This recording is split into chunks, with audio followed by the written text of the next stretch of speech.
ಚಾಮುಂಡೇಶ್ವರಿ ದೇವಿಯ ತಾಳಿ ಕದ್ದಿದ್ದಾನೆ ಖದೀಮ. ಮೈಸೂರಿನ ಗಾಯತ್ರಿಪುರಂನಲ್ಲಿರುವಂತಹ ದೇಗುಲ ಇದು.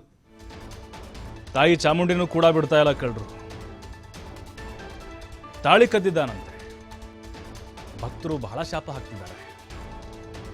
ಕೈ ಮುಗಿಯುವ ಸೋಗಿನಲ್ಲಿ ಬಂದು ಕಳ್ಳತನ ಮಾಡಿದ್ದಾನೆ. ನೋಡಿ, ಭಕ್ತನ ವೇಷದಲ್ಲಿ ಬಂದು ಕಳ್ಳತನ ಮಾಡಿದ್ದಾನೆ. ತಾಳಿ ಕದಿಯುವ ದೃಶ್ಯ ಸಿಸಿಟಿವಿಯಲ್ಲಿ ಸೆರೆಯಾಗಿದೆ. ನಜರಾಬಾದ್ ಪೊಲೀಸ್ ಠಾಣಾ ವ್ಯಾಪ್ತಿಲಾಗಿರುವಂತಹ ಘಟನೆ ಇದು.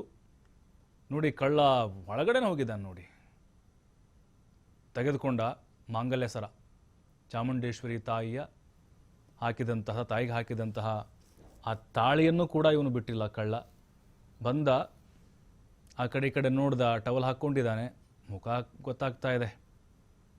ಆದಷ್ಟು ಬೇಗ ಪೊಲೀಸರು ಇದನ್ನು ಹಿಡಿಬೇಕು ಅಂತ ಹೇಳಿ ಭಕ್ತಾದಿಗಳು ಕೇಳ್ಕೊಳ್ತಾ ಇದ್ದಾರೆ.